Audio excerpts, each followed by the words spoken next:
Hello everyone, it's Tim, and with summer on the horizon, I thought it would be a good opportunity to connect this week. This might be a longer video, so if you're watching on YouTube, we'll put the chapters in the descriptions. Before I get into business, I'd like to acknowledge something that has been on all of our minds this week. The heartbreaking discovery of 215 children buried in unmarked graves at the former Kamloops residential school simply breaks my heart, and I'm sure many of you feel the same way.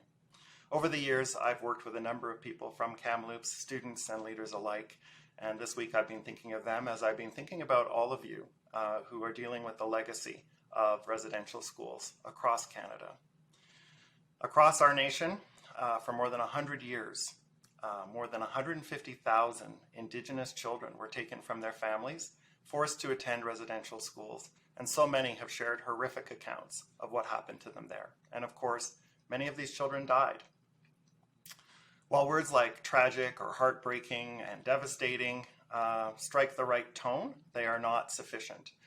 So I think it's time to stop and reflect about the scale of this and the impact that it is having on people. I know that there are many calls for action, and I personally think that the best way we can respond is to double down on our commitment to the calls to action from the Truth and Reconciliation Commission. And I think education is a contribution that schools like MRU can make.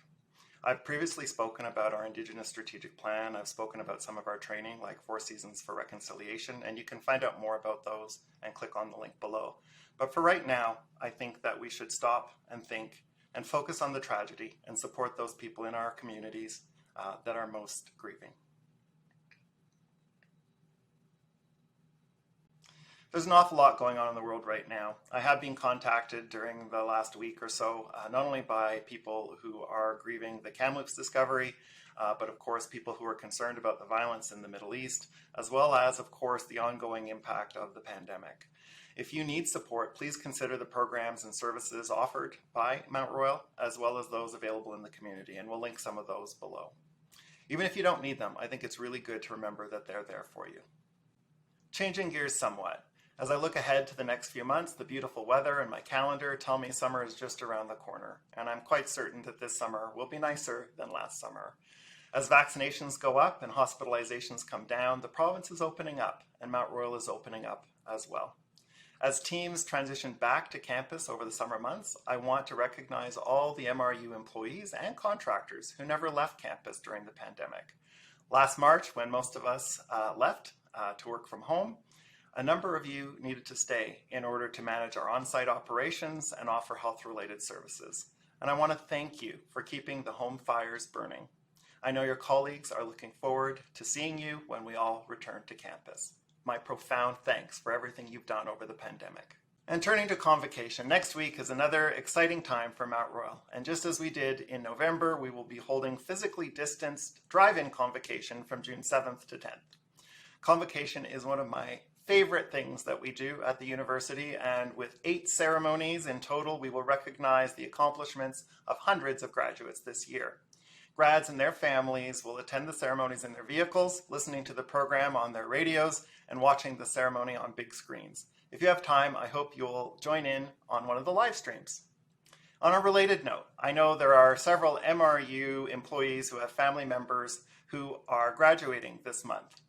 Since we need to remain socially distanced for convocation ceremonies, if you're interested, I am certainly willing. I would be pleased, in fact, to have the opportunity to congratulate your graduate in person. So if you're interested in having me meet your graduate to present or represent their parchment to them, take a quick photo, please email president@mtroyal.ca with details and we can make arrangements. Depending on the update, scheduling may be a little bit of a challenge, but just let us know. And should anyone be wondering, I use the word family in the broadest sense. If they are family to you, I will take your word for it. I think it's a very small way for me to thank MRU employees for all they do for the university. In other good news, I hope some of you saw my note in our community about July 2nd.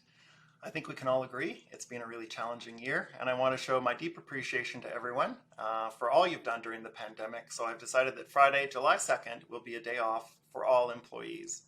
This day off will provide a 4-day weekend and a bit of a longer break so you can rest, recharge, and hopefully enjoy some of the nice weather, and you all deserve a bit of a break. I recognize some areas on campus, because of the time of year, aren't able to take that day, and supervisors will find an alternative day for those units. But please enjoy that extra day off. In closing, I want to take a moment to thank everyone for all you've done for Mount Royal during this academic year. Despite everything that has been thrown at us, we've seen a lot of success, some fantastic accomplishments for our entire campus community. So thanks to all of you who have shared stories and notes of support with me. It means an awful lot to me. It's an honor to lead this university and its remarkable people. And please take care and enjoy the sunshine.